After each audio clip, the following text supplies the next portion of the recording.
Hey everybody, this is Mike with the One Stop Co-op Shop, and today I'm reviewing Dieson Crusoe, the solo adventure game. And disclaimer that I was sent a review copy of this one. In Dieson Crusoe, you pick one of several characters, and one of the increasingly difficult and long quests, and you try to advance to different parts of the island while building up your food and other resources, constructing inventions to help your engine of survival, and generally just trying to stay alive. And the main mechanic for that is rolling 3 dice, well, all ones, and placing those dice in whatever order you want to move your meeple around this rondel, resolving different actions each day, but the dice values you place will also determine how bad the weather is and whether wild animals attack you. So let's discuss 5 key things to know about Dieson Crusoe. So for my number 5 point, I've got a pro for my taste, and those are the inventions you make during the game. This is similar to other survival games where you'll need to put some time and resources into making them, but then they'll give you ongoing bonuses for the rest of the game, making your actions more effective. And this kind of stuff is always fun, but especially in this game, the different characters you can pick and the different scenarios will demand certain inventions over others. You have some variety in what you tend to build. And also, for better or worse, there is no hierarchy or tech tree of inventions,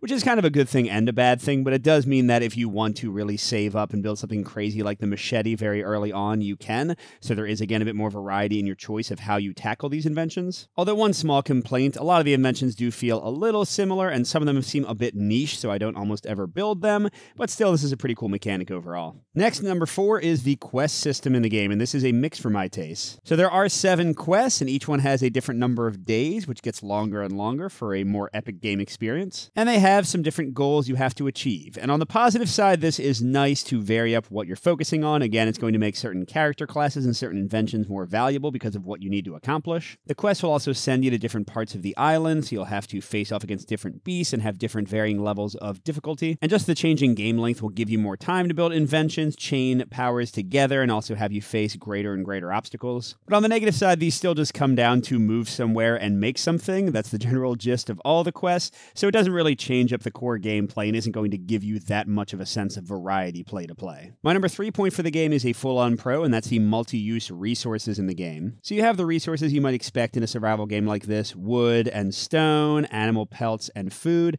You can also build roofs to keep off the weather and fences to keep out the animals, and you have your health or life as a sort of wild resource. And the thing I love about this, besides just general resource management and having the tough choices of whether you want to build inventions with something or save it for something else, is the mitigation and the multi-use nature of the resources. Wood can let you move your meeple when you're about to take an action to an adjacent spot, so you can make sure that you get the exact option you want, and your rondel movement is not going to be as beholden to your dice rolls. Stone lets you re-roll your dice, again helping to mitigate the luck in the game, although of course you could re-roll the same thing. Food lets you make your dice more effective because the higher the value of the die, the more stars you're going to get and the more stuff you're going to get from the action generally. And health gives you multiple options of that. Pelts can do some things and also work with a lot of inventions. So yeah, the choice of how you want to spend your resources is consistently challenging and delicious. Just a good tactical choice overall. Next, for number 2 point, which is a pro with some caveats, is the dice rolling in the game and the element of luck. So as I said, at the start of each round, you roll your dice, and the lowest value die will determine how far you move on this little event track that wraps around.